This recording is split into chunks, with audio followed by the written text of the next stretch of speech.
Okay, first up, by demand, the energy of Gemini has protruded its way into my energy and has commanded that it go first. Now, I share a planet with Gemini, so I'm going to give it to y'all. It's still y'all season. And even in the month of June, it will still be your birthday season.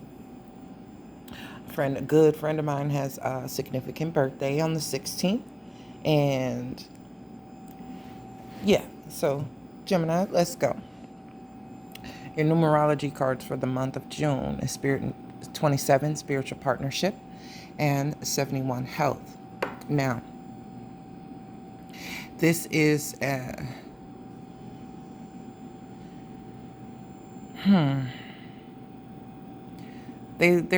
they're one and the same. Their their colors are almost inverted, so it's showing me that the more spiritual partnerships that you partake in or align with, the better your health improves, or the health regimen and improvements that you're making align you with those types of spiritual partnerships. So they do go hand in hand, or you'll see that when you connect with people in a spiritual way rather than surface level or just by association. If you're really gauging them by how well you align with them, or if their presence in your life is actually healthy for you, you'll start to see the things that cultivate. So, asking of each and every friendship, partnership, family relativity, every family member, just go ahead and put them through that ringer and see if there is some type of spiritual aspect to it. It could be, you could be having a drink or anything like that, but what you discuss or what you experience when you're with that person, is it really adding to your health, your wealth of self? Despite the fact that you're drinking something, is there something that they add to your life that you don't have out, not necessarily outside of you, but does it align with you? Is the connection there only for the good time, or is it something that you actually value within them, that is adding to your life and to your health and to your betterment? So no matter what you're doing with these people or with this person, these partnerships, these friendships, these relationships, family dynamics, you really have to see how well they're attributing to your overall value, health, wealth, your compilation of everything that you've been doing so far, all the things you've been working on so far. Like, it has to add up. Otherwise, it's taking from you. So on a physical level, we have the Eight of Pentacles, the Wheel of Fortune, Five of Swords, the Star, and the Sun. So this Five of Swords is sitting right in the middle. And with this five energy, much like the monthly overview for June, it looks as if that five energy, that conflictual energy, spiteful, pitiful, hitting below the belt, some type of conflict that seemed not resolved, it's trying to come back at a time when you're actually just trying to refocus and get your bearings back. Maybe you lost your balance and had to regain balance and really just hunker down and get back to work and do what it is that you know you need to do, putting in that time, putting in that effort, crossing things off that to-do list, finally getting around to things that need to be gotten around to. You're really making change. You're really making strides. And it just seems like this thing is coming back up to cause a little havoc, cause a little chaos, especially with the Mercury retrograde energy. That's to be expected. And coming off the heels of May, which is a 5 energy, and 2021 is a 5 year. So these fives will be reoccurring. They just will come up. They are challenges. You're no stranger to challenge. It's your action when something happens. And not necessarily a reaction. I would say someone or something provides an action, and then you act.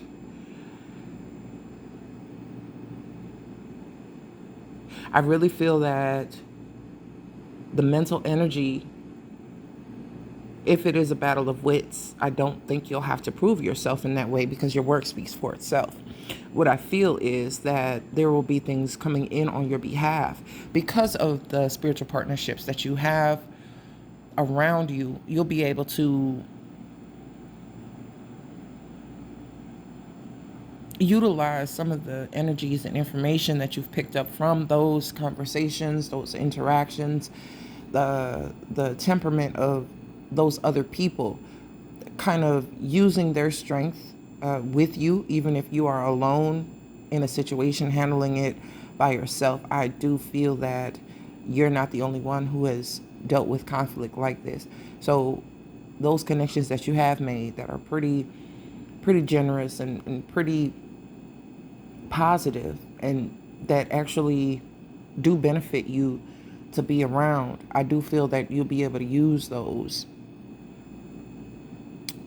as leverage, kind of as guidance. Like, you have been working on yourself, the way you appear in the world, the way you handle your business, getting things in line, getting things in order, even distancing yourself from people, places, and situations in order to get that work done, having to pass on that night out, or having to spend a day in the house just to recuperate and to get things in order, to make sure your clothes are washed, make sure that your home is kept, taking something out to thaw to cook instead of eating out, whatever it may be. You're doing these things behind the scenes because it reflects in your working life and your presentation to the world. So this Five of Swords comes up at a time where you're regaining, like I said, regaining your balance, and you're in those strides. This comes up to be a nuisance. It's not going to hinder your progress. It seems as if it will, but you have the star and the sun following it. The sun and the star are actually one in the same, and as well as opposites, Aquarius and Leo energy. So it will require you to rely on friendship, but as well your innate courage and what you naturally have as a resource, which is yourself, as well as outside influences as far as nature goes. Okay, the nature that you've created for yourself, the environment you've created for yourself, that is where you find your peace. That is where you find your answers. That's where you find your solace, and that is unbreakable. This Five of Swords is wedged between this change because of what you've been doing. So it wants to see if you're going to stay the course or allow this to hamper your progress. Now, when I see these two cards paired together, I always take it as the inner being and the outer expression of a person. You know, Aquarius aligns more with the unexpected, or it is an otherworldly type of energy because it is quite celestial. It is very inventive, very progressive, philanthropic. It is of the people. And the Leo energy, this sun energy, is of the self, how you shine, how you innately, this is your inner child, how you innately show up and exude that energy of trueness, of true self. So this is a balance between giving to oneself and giving of oneself, but at the same time it's brought together. It's brought together. It is, like I said, kind of that inverted, almost. Those colors are nearly the same. They're off by just a little bit, but those hues are very, very similar. And the energies of these two are very, very similar. The sun is technically a star. So if you can understand that, then you understand how relatable these energies tend to be. And even still, there are familiars in both of these cards. That does let me know that you do have assistance. You do have major help. There are many, many resources at your disposal. And just know that you do have You do have a plethora of good vibes, good energy, positivity, success, plentiful support behind you. Okay. You're being told, you're being almost guided to continue doing what you're doing. And this is bringing up, this is some Aquarian energy as well. But it's almost like a teaser. It reminds me of a Sour Patch Kid. First they're sour, then they're sweet. That type of energy. So you'll get the bad before you get the good. But the good is definitely guaranteed. It's just that they want to see how you handle the bad. If you can understand that this is always temporary, but these majors are the influences that are actually guiding you through. Okay. So when it comes to the emotional self, because we have the physical, we have the spiritual here, the numerology influence. This is really going with your will, your determination, and things like that. This is your physical environment, and it does pertain to some mental energy and things of that nature, but this is showing up in your physical environment. This emotional aspect here is where the abrupt changes are being made. It does come as a decision to stick to your guns and really get that work done, whatever it may be. You're doing it. You have been doing it, and therefore it does make a change. Once this wheel turns, a tower hits, okay? And you can take the cards literally as you'd like.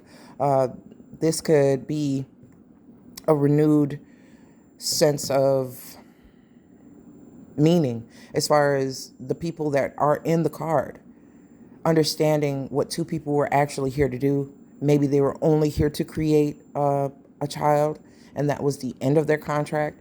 Maybe it was to make these people, by creating a child of these two various archetypes or these various energies, to give a product of that.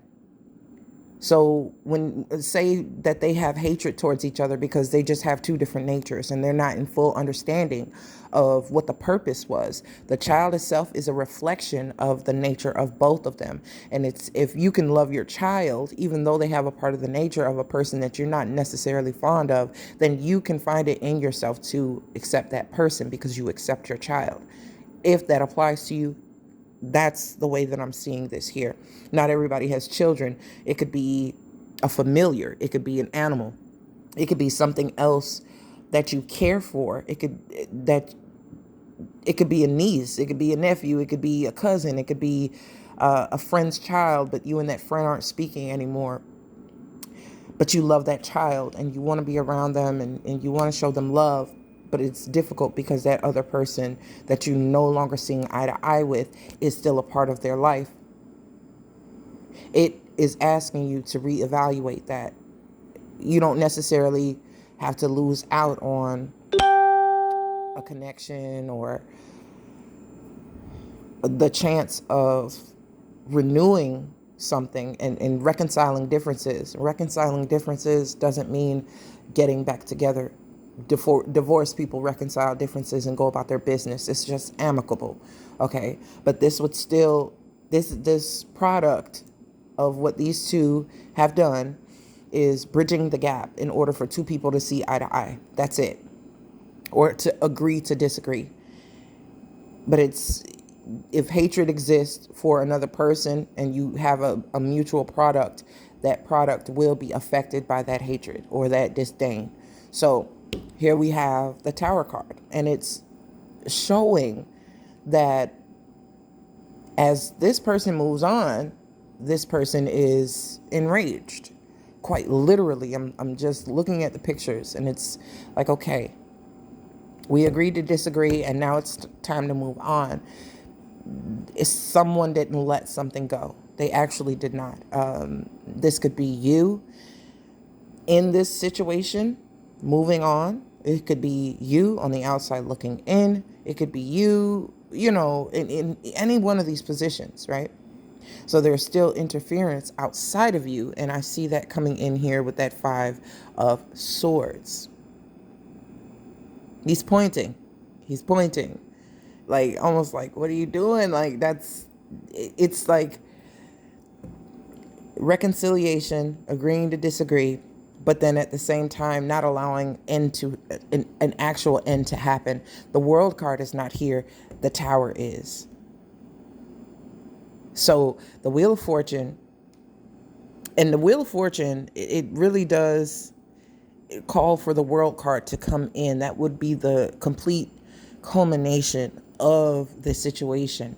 But here we have Judgment. This is Scorpio energy, as well as the Tower, this Aries Scorpio energy. So this does relate to a feeling of possession, a feeling of depth, where this woman or this feminine energy, which it could be a man who is caught between two lovers, the past and the present, it doesn't matter. There's a sense of ownership because we have this product. I own this aspect of you, the way that your intimacy belongs to me.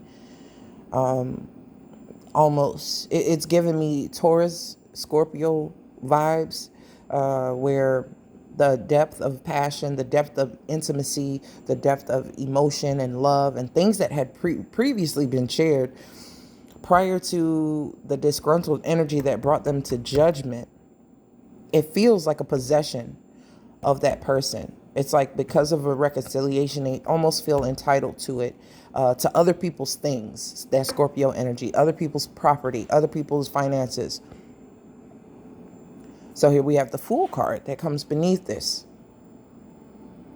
Because if you're seeking spiritual partnership for the health of you, the health of your family, just to invigorate some kind of moment of relief, a sigh of relief, because things have been too hectic, you're having to take a walk. Just walk away. And it could be this energy here that finally gets it. Finally gets it. This person is this person. Let the couple be. Let them be who they are and venture out on your own. And it switched from the feminine energy moving on to the masculine energy, now being able to move on. Whether it's you, Gemini, or someone that Gemini is dealing with, or even someone who you know that is a Gemini or dealing with one. Could even, if you're a twin, you could be under this influence. It doesn't have to be your sun sign or your rising or anything to that effect. If you have Gemini anywhere in your chart, or you have that duality going on, this could definitely apply to you. So here we have the Nine of Pentacles. And again, it has this sense of possession about it. And I feel that this is the issue. This person is looking for someone to be enthralled with, to be obsessed with, but wants the same level of obsession with themselves. So instead of, this is difficult because here we have the Lovers card. And again, once they get what they feel they want, they still put themselves back into a situation to still, it's another Tower situation all over again, except they're not on the receiving end of the confusion. They're on the giving end of it. I don't fully understand why the emotional is being, the emotional is keeping a person in this cyclical pattern, which is going to attract this conflict. And yes, you have influence to help you through it, but if you don't utilize it in the proper way, you will constantly find yourself faced with a Lover's decision, constantly faced with a Tower decision.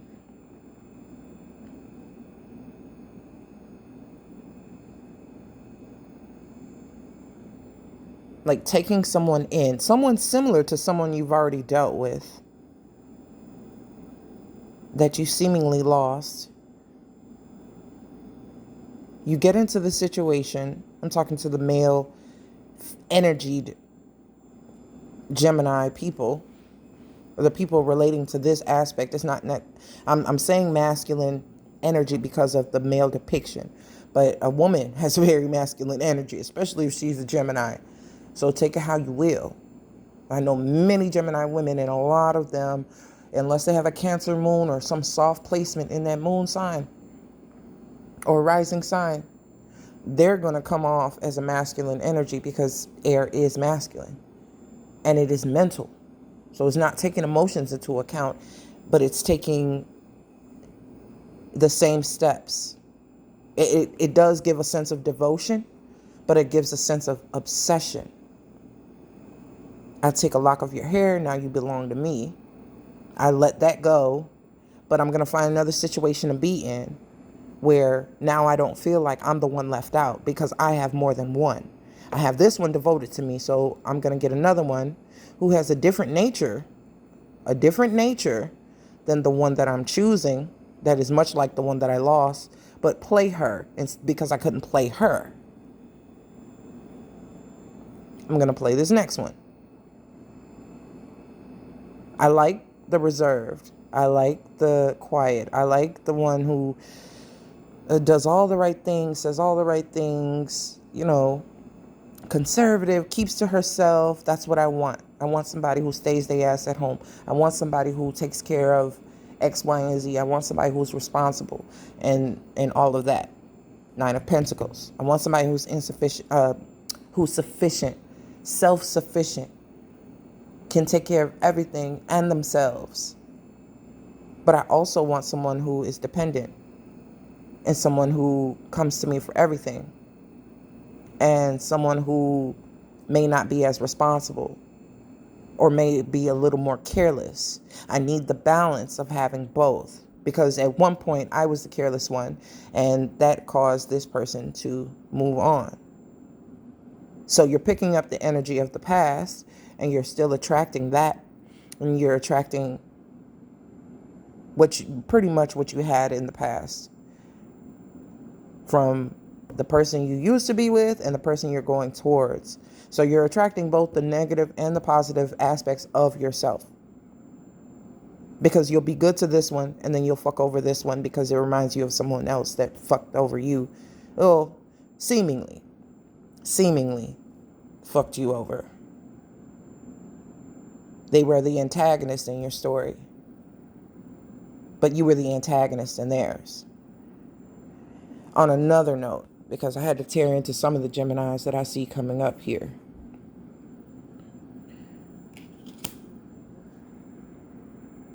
That other person that you're trying to talk to that is reckless, they're reconciling with someone else. So either way, if that person, if you're trying to get back at someone who has similar energy to the one you lost, you're fucked. Because you're definitely going to cause this person to do what you're doing to someone else. And they're going to reconcile with their person. They're biding their time until this person comes back with a viable offer. But the one you had that you need to cultivate and actually take care of and not just obsessively want to keep for yourself, just do right by whomever that you truly want. Just be honest, be open. Just please be open and be honest. What's underneath this sun? Third party situation. No shit. Okay. So, let's see. For other Geminis, on the emotional front, this last hoorah makes it very clear that you need to move out of this situation. Just clearly, just go.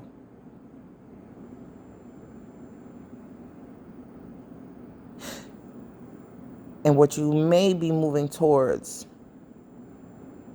may be more than you bargained for. Maybe more than you bargained for.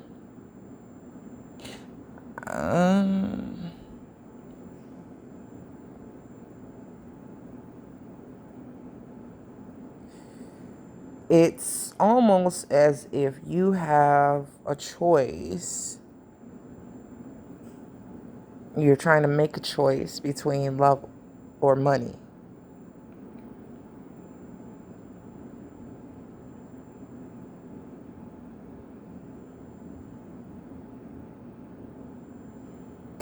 What I'm seeing here is you may be able to utilize one connection to bring in more value, more finances, more comfort. And then there's another connection here where your romance is involved, your emotions and things like that are involved. But there's a lot of tears that have been shed here. So it's still a choice. It's still a choice. This looks like the Wheel of Fortune happening again, where the Fool card is the Wheel of Fortune and the cycle replays. Brings us right back to Judgment. But this time there's a product. This time there's evidence of a connection that is blaringly obvious. Not to mention Cupid is in both of these cards. A choice does get made. And it looks like you're going for the one with the money versus the one that your heart really wants to give to and love. Because maybe things are flipped. Maybe this person needed that financial security and needed that support. And all you could offer was romance or feeling, emotion. This is what I can give you. I'm showing you affection. I'm showing you attention. But I really don't have a way to support you financially or make sure that you're stable and secure. And this one here may require the romance and may require the emotionality and affection because they're Nine of Pentacles. They come with their own sense of security and their own sense of stability. So it's asking you to flip the way that you have been doing things, and it will cause some upheaval, but I think it'll be for your betterment, and that's something to celebrate. Okay, because the way you've been going about it, where you think you're seeking finances and financial security, is where your love should be going. The things that you value is where your love should be going. And the things that you love will pay you in return, if that makes sense.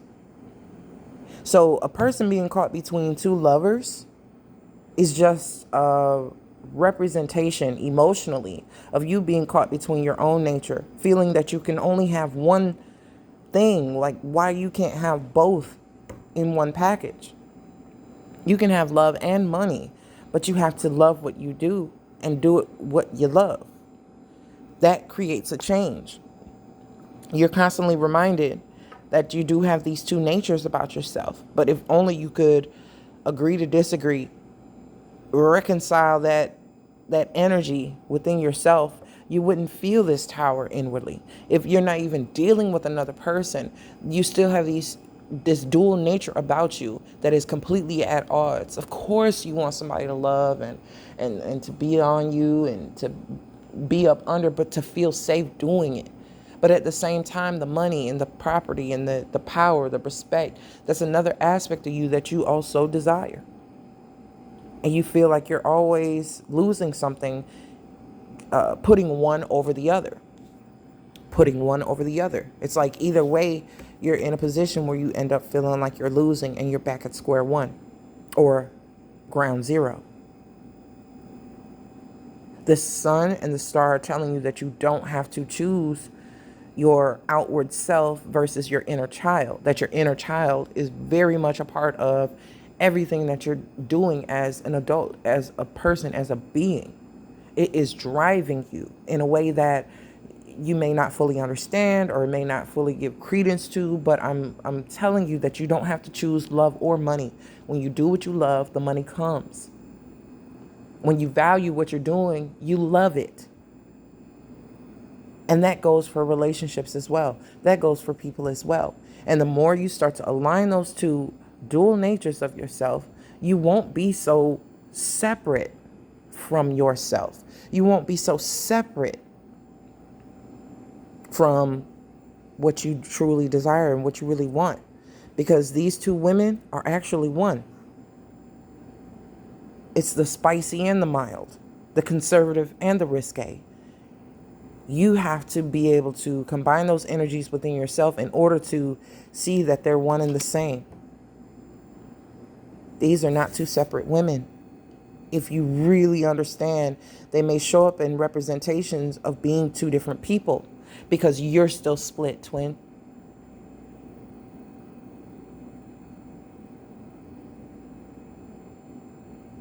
Get both aspects of you on board. Start synchronizing. Start coordinating these energies so you can have that conservative and risque in one person. So you can have your cake and eat that same goddamn cake. You don't need cookies and pies and little Debbie. You can actually bring it where it needs to be, where you can live out your fantasies in the flesh, and it not be hedonistic, and it not be secretive, or it not be clandestine. You can do both, but there's a way to do everything. So if you have a spiritual partnership and the person is balanced, you can have that dual nature within one union. Because that person would have the sun and the moon, the sun and the star within their energy. So you're going to have to bring yourself together. This is you as a whole, and these are your two natures. And they're all getting along. Okay, so that's what I have for you, Gemini, for the month of June. I will be back maybe with a mid-month or so, or a check-in. Don't know yet. Don't hold me to it. We'll see where it goes. I do hope this was helpful.